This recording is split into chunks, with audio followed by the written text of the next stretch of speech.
Boy, don't you wish they had offered this class in high school? How to pass a lie detector test when it matters most. Oh, you probably didn't go to my high school. Talk about tough. Even the marching band couldn't pass through the metal detectors. You know, even if you're convinced you'll never be in a position where you'll need to take a lie detector test, you can't be sure what the future holds now, can you? This type of testing is often used by big corporations when considering applicants for a certain job or doing internal investigations on staff. The police, military, private investigators, security agencies, and intelligence services also use the polygraph to get truthful answers out of people. So, just in case you ever find yourself in the hot seat, don't you think it would be a good idea to be prepared? Oh yeah, it's absolutely possible to study for these things. All you gotta do is watch this video.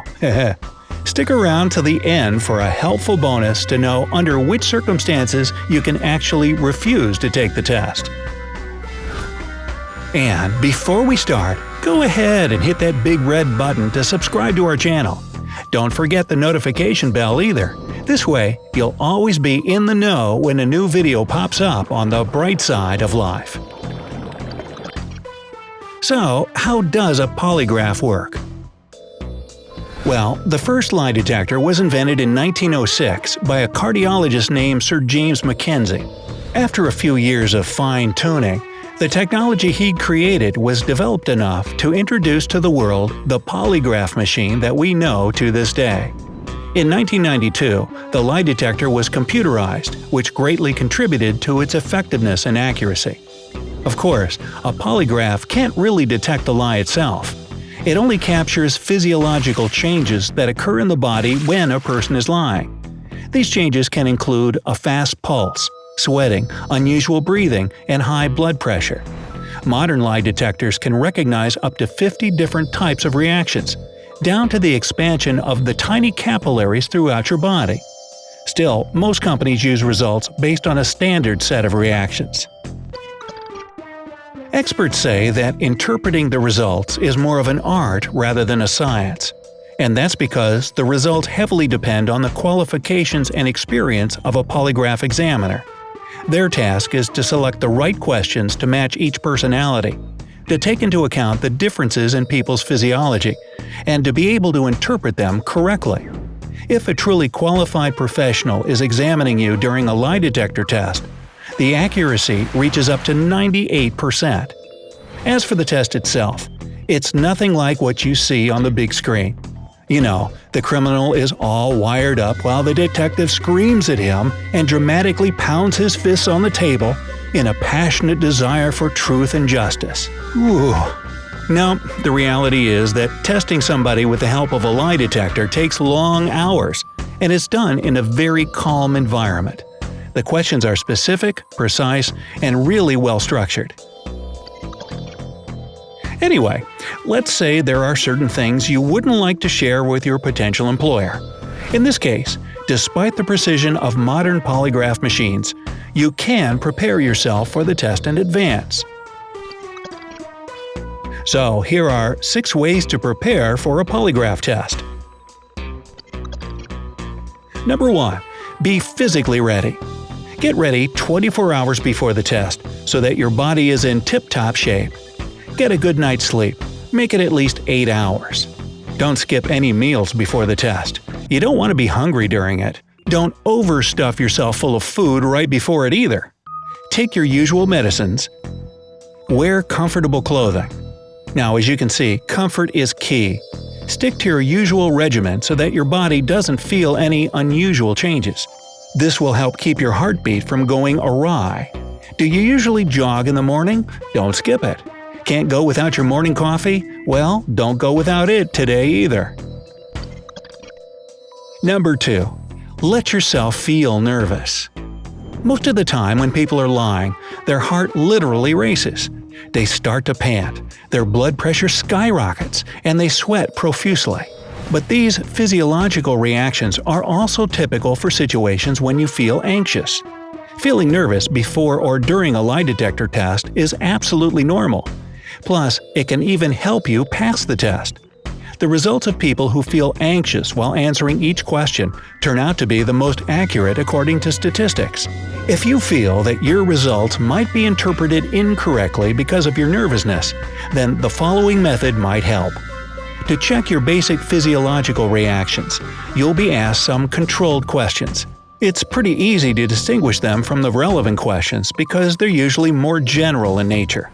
Be especially attentive at this stage. If you make yourself nervous while answering the controlled questions, then later on the polygraph will interpret your answers to the relevant questions as truthful, especially if you try to keep calm when answering them. An example of a controlled question is, "Have you ever stolen anything?" As for a relevant question, "Did you ever steal anything at your previous place of employment?"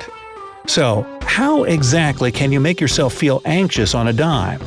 Well, try thinking about something unpleasant or scary. Or you can always bring to mind the most embarrassing day of your life. If that doesn't get your heart racing, then you must have nerves of steel. Number 3. Try not to lie about details. If you've got nothing to hide or be embarrassed about, try to answer all of the questions honestly. The more truthful things you say, the more precise the results will be. People tend to lie about small stuff because they don't take the details very seriously.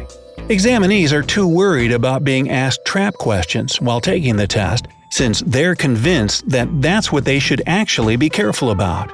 But experts say that all the questions are really simple, and there shouldn't be any unexpected moments, at least according to polygraph testing ethics.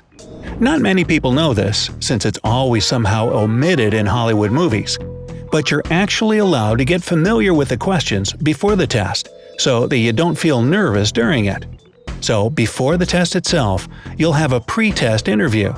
At this stage, experts will explain to you the mechanics of the process, and you'll be able to get acquainted with the questions. Man, if only teachers would let you do that in school, huh? Number 4. Don't rush it. Each question can be asked anywhere from 3 to 6 times during the test. That's why there's no need to hurry when giving your answers. The feeling of haste itself can distort the results.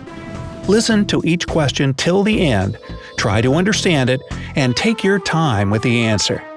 By taking a moment to pause before replying, you give yourself an opportunity to determine what kind of question you've been asked. Insignificant, like "What's your name?" Controlled, "Have you ever lied to get benefits?" for instance. Or relevant, such as "Have you ever falsified documents at your previous job?" Besides that, keep your answers short and simple. Yes and no answers are the most relevant for the majority of test questions anyway. You'll most likely feel the desire to elaborate on your answers. Please resist this temptation.